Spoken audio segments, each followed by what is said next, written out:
Welcome and welcome back to my channel. Thank you so much for taking time out of your day to spend with me because today we're doing something that I think is a little fun. So, I have some authors that I have given 5-star reads before, but it's only been one 5-star. And I want to see if they can do it again for me. I want to see if it was just a one off or if this could possibly be some of my favorite authors. So, I have 3 authors that I'm going to read a second book from and see if I get those 5 stars again. With all that being said, let's get into this video where you will get more details.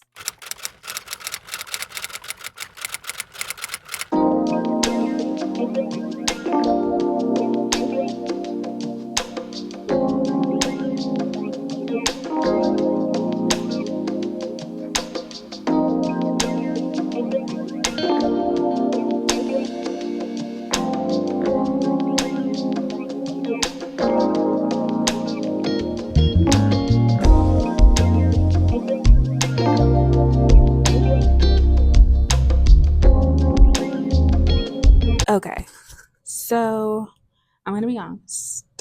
I started reading for this video a few days ago, and life happened, and cramps happened, and I was out of commission for a couple days. Your girl was going through there. She was, if you know, you know. So I did not get a chance to update you on this book because during the time in bed, really not even in bed, I was on the floor. I ended up finishing this book, which is Love Unwritten by Lauren Asher. And let's talk about it. So, the first 5-star that I have from Lauren Asher came from the first book in this series, which is Love Redesigned. And this is the Lakefront Billionaire series. And when I originally was like planning for this video, I did not want to just pick up a sequel. Even though these are interconnected standalones, I wanted to branch outside of the series or the world that I got the first 5-star in. But with Lauren Asher, I just wasn't, I don't know. I just wanted to read Love Unwritten. So I was just like, forget it. I haven't really had an interest in her, what is it, Dirty Air series or the F1 series, whatever it's called. And then as far as the Dreamland Billionaire series, I read Terms and Conditions because that was the one that I thought I would like the most. And it only ended up being like a 3 or a 3.5 star, which is not a bad rating, but it just wasn't a 5-star. So when I read Love Redesigned last year, I was obsessed. I fell in love. Dahlia and Julian did it for me, and that was a 5-star. So I kind of felt in this sense it would be best to stick with what I know, and that would be to just continue on and read Love Unwritten. Let's talk about how I feel about this book. First of all, the books in these series are long, like 600 pages for a romance, and that is new for me. But I don't have a problem with having read both of these long romances. I think a lot of story was told in them, and I don't feel like any page was wasted. So I'm fine with the length. I feel like she was able to tell more story and like really dive into what was going on with these long romances. So for Love Unwritten, I was a little skeptical because I usually do not like children in books, and I usually don't like single parent nanny tropes. And this had all of these. So I was very skeptical going in. In the beginning of this book, Raphael is not very likable. He's mean, he's grumpy, he just feels very much like an asshole. And his nanny Ellie is, trying her best, helping him take care of his son Nico, who has this uh illness that will eventually cause him to become fully blind at some point, but it's just happening slowly over time. And if at the beginning of this book, I just did not feel like I was gonna like it, and I didn't feel like I was gonna DNF, but I just didn't feel like it was gonna be for sure 5 stars, but also it didn't feel like it was gonna be my thing or that I was even gonna like really like it, because Raphael and Ellie kept falling into this pattern where something will happen and he'll pull away and do something really mean, and then she'll forgive him, and he'll just do something mean again and she'll forgive him. And I'm like, this is unhealthy, this is not cute, this is annoying, and I'm tired of reading it. Can we move on? And luckily we did. I haven't even given you a synopsis of this book, so you're probably like, what are you talking about?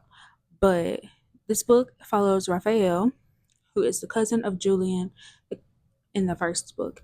And Raphael, like I said, has a son who has an illness that will eventually cause him to be blind. So he hired a nanny to kind of help him out. His son's like 8 or 9. And Raphael has also been divorced, and he's just really jaded, really grumpy, really closed in on himself because he's had a really hard life. We have Ellie, who is Nico's nanny, and Ellie is also, having a bit of a hard time. She is a songwriter, and her best friend basically screwed her over, and she is just feeling really sad about that, and like screwed her over in a major way. And I don't know if it's a spoiler or not, so I'm just not gonna say it just in case it is. But yeah, she really screwed her over, and that really like hurt her and made her feel some type of way. And she also grew up having a hard life, and yes, yes. So this book is definitely for sure heavier than Love Redesign. So I think there might have been like a content warning or something at the beginning, but if not, be sure to look it up because it covers a lot of heavy topics, and we talk about a lot of different things that could be triggering or could, make you a little uncomfortable. So make sure that you check that going in. I did not know that it was going to do all that, but it wasn't anything that triggered me, so I was okay. But it's a very emotional book. If a fluffy, cute romance is what you're looking for, it's not it. So, but it's a very heartwarming, emotional, raw, beautiful story. So I don't know where I was going with that. But anyway, something happens to Nico and it causes Raphael to. Is that a spoiler? I don't know what is and what isn't a spoiler. I don't think I ever really read the synopsis. Let me try this way. So there's some things that happen that really break the trust between Raphael and Ellie, and they kind of, you know, are having a really hard time trusting each other, not just because of this one thing that happened, but also because of the way that they grew up and the things that they have gone through in life. And they are just learning how to love each other, love themselves, and take chances, and realize that everybody is not a bad person, that there are some good people, and that you can start over. Just because you failed this one time or it didn't work out how you wanted to the first time doesn't mean that that's going to happen every time, and you just have to get back up and try again and let people in. And yeah, this was a lot. There's a lot of emotion, a lot of things in these 600 pages. And normally I'm not like a person who reaches for the tearjerker emotional books because that's just not what, my thing. But this was really, really touching. By the end, I really liked Raphael and Ellie together. I was giggling out loud. I was kikiing. I was like, that's cute. I like that. Yeah. And, I had a good time. I don't feel like there's much to say because, it's a romance and we all know how romances go. And I don't want to spoil anything in this book. Because Ellie is a songwriter, there's like inserts, excerpts, excerpts of like her song lyrics in the book. And some people had an issue with that. I personally didn't. I mean, I love music, but it wasn't like she was singing. So it was just excerpts of song lyrics. It didn't really bother me. I think I'm rambling now at this point. And that is because the next thing that I want to talk about is my rating for this book. And I don't know that right now.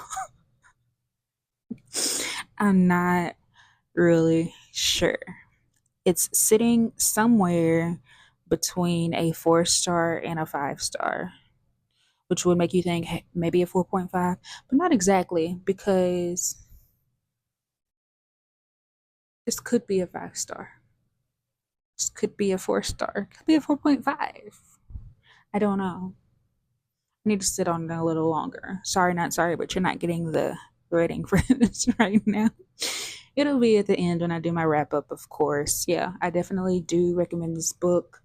Like I said, just do your research before you go in, just so you aren't triggered by anything in this. What I will say is, I feel like at the beginning or like the first 70-75% of this book, Nico was such a big character and had so much, page time and dialogue. And then all of a sudden, he was just like referred to, and he was not like in the scenes anymore. It was just like, oh, we dropped Nico off here, or somebody else is gonna watch Nico, or Nico gonna be over here, or he's here, but he's not in the scene with us. And I thought that was weird because if you're gonna have him be such a big part of the book for most of the book, why then just kind of cast him off as not even a side character? Because like I said, he wasn't getting any dialogue or anything like that. So like just this figure, this ghost of a figure, after being so heavily involved in the first in most of the book. So I thought that was weird. I'm done. I'm done. That's all I had to say. Bye.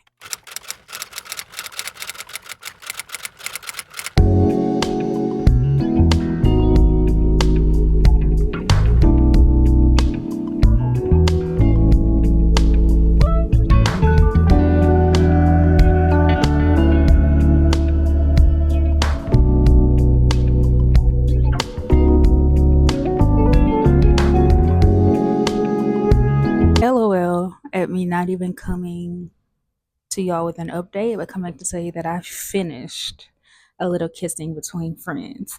Y'all, I read this in less than 48 hours. Now, granted, it is like under 300 pages, but the chokehold that this book had on me, like I just couldn't put it down. I started reading it at night, and then before night hit the next day, I was done. And I wanted to stay up all night and finish this book, but I had to make myself put it down. And the way that this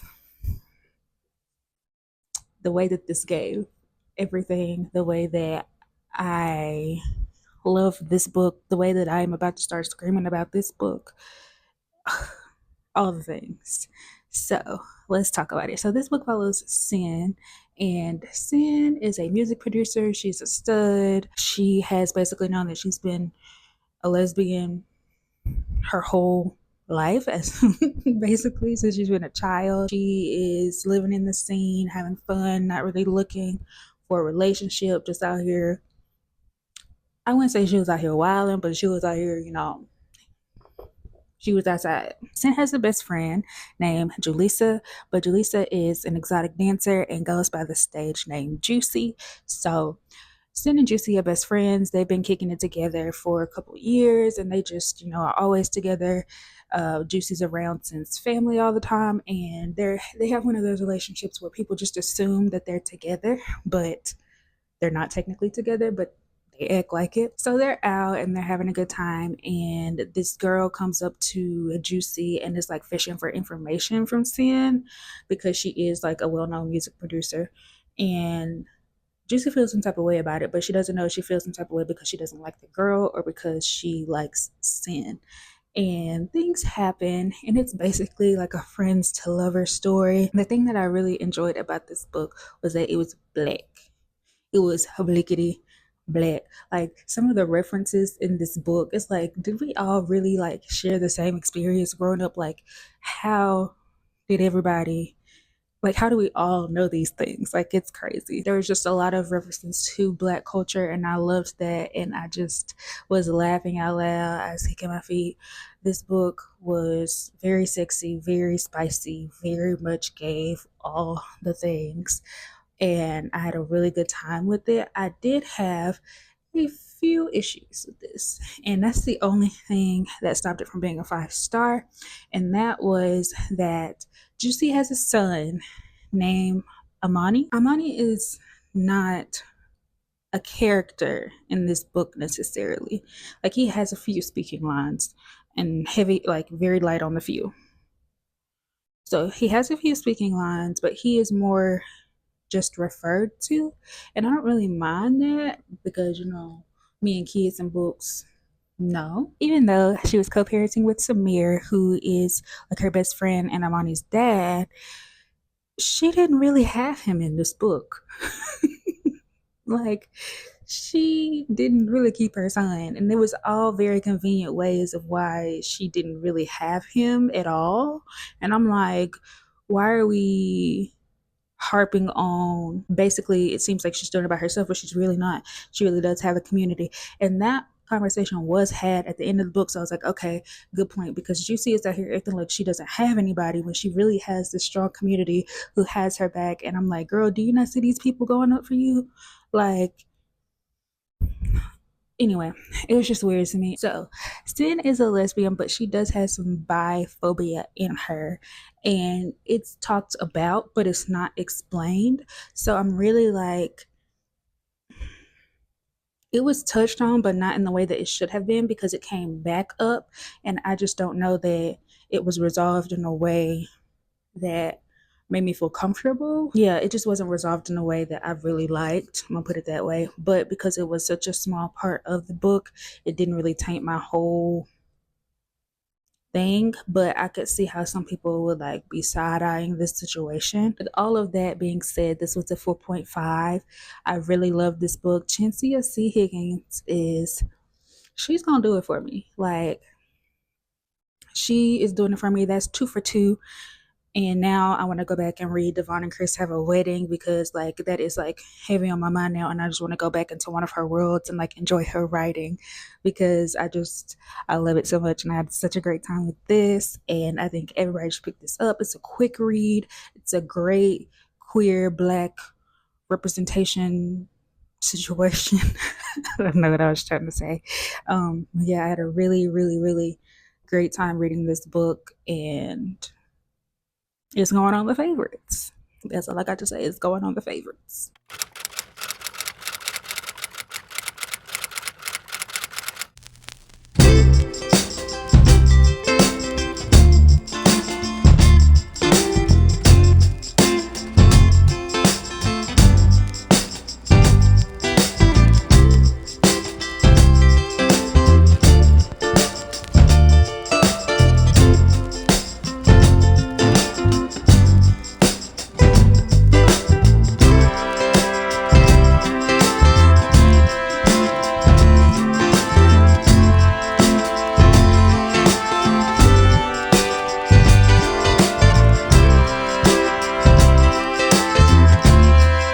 So I'm about 150 pages into the Unhoneymooners, and let's talk about it. So I actually have been reading this on my Kindle because I've been having a hard time like holding books. It's like really hurting. My wrist is acting up right now, so anything that I can pick up on my Kindle is just easier, and that's what we've been doing. So I've also been doing a lot of like binge reading late at night. Like, I'm just staying up a lot longer. Hold on. I don't like this angle. Give me a second. Okay. Yeah, that's a little bit better. Okay. So I have been just staying up late at night just reading, and I don't know about y'all, but I'm like flying through books on my Kindle. Like, just flying through them. I feel like I read so much faster on my Kindle because I felt the same way with Love Unwritten. Like, I was just flying through that. But anyway, let's talk about the Unhoneymooners. So the first book that I read by Christina was The Soulmate Equation, and I did end up giving that 5 stars. I really enjoyed it. But this book follows Olive, who has a twin sister named Amy, who just basically has all the luck in the family.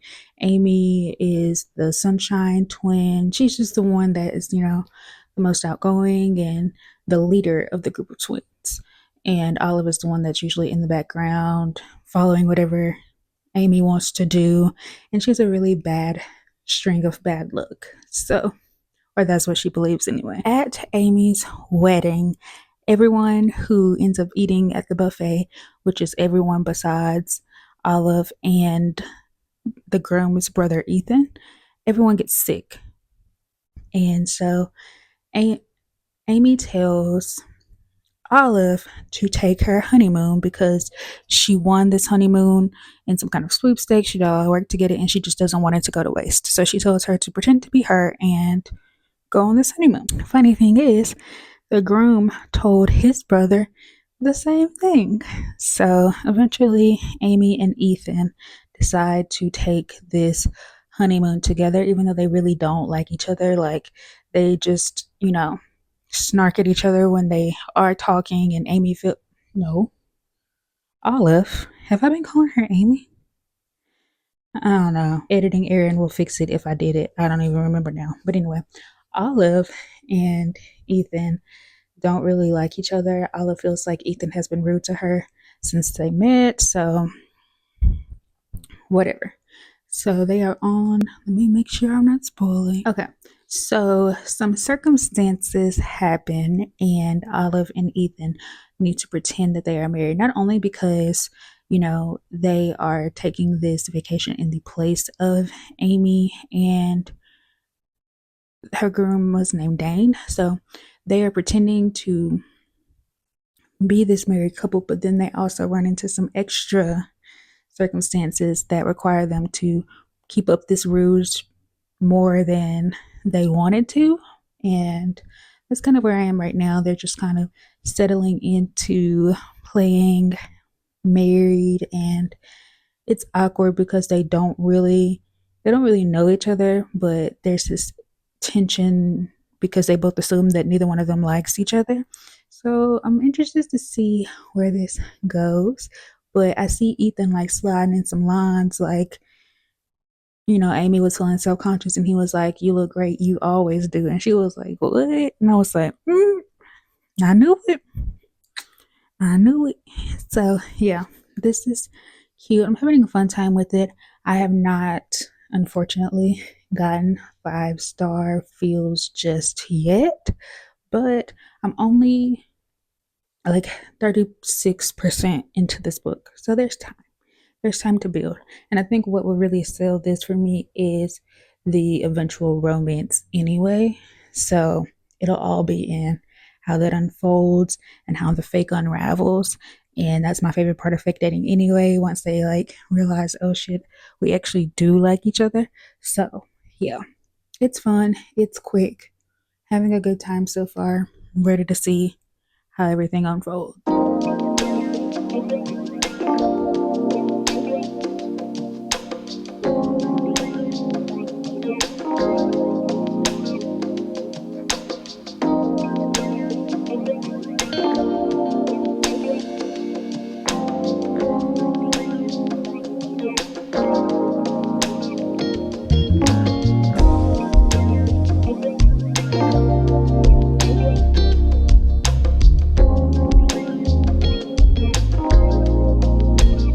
I have finished the Unhoneymooners and let's talk about it.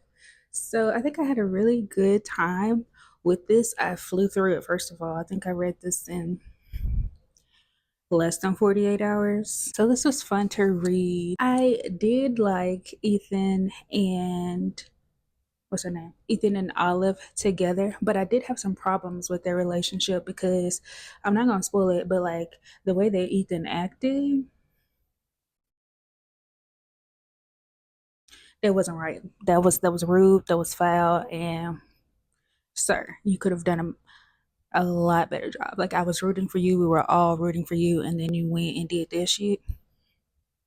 So that kind of like tainted it a little bit for me. I mean, he did like, try to fix it or whatever, but I just don't know that I personally would have been like, yeah, I forgive you. I don't know about that.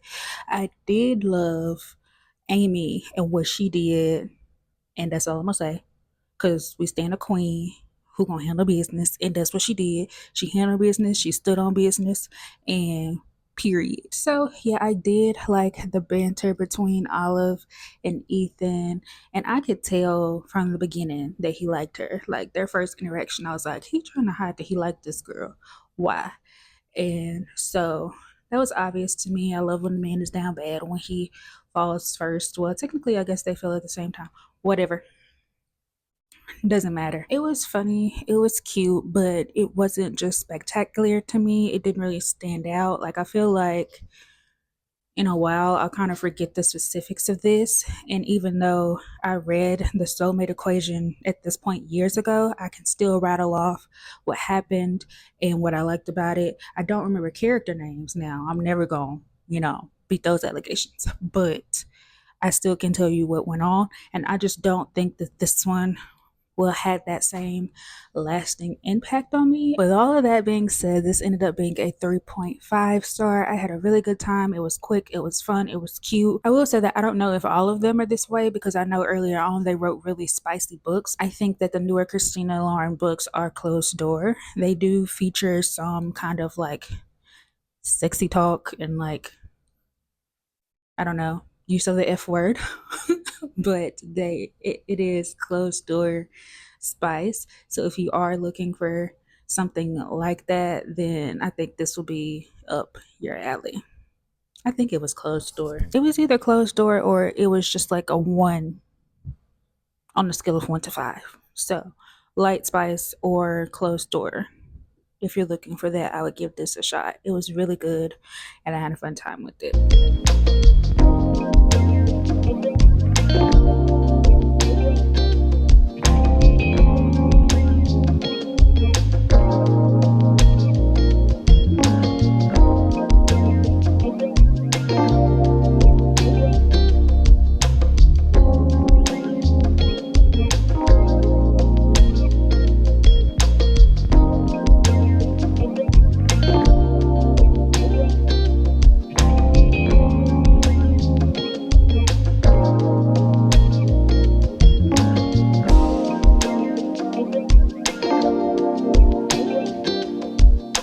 So that is it, y'all. We are going to quickly wrap up this vlog. I had such a great time reading these books. Even though I did not get any new 5 stars from these authors, I do feel like I will continue reading them. I did have a pretty good time with Love Unwritten and end up giving that a 4 star. The Lakefront Billionaire series is going to be the one for me from Lauren Asher unless she does something new, and I'm going to continue on with that, and maybe the next book will be a 5 star for me.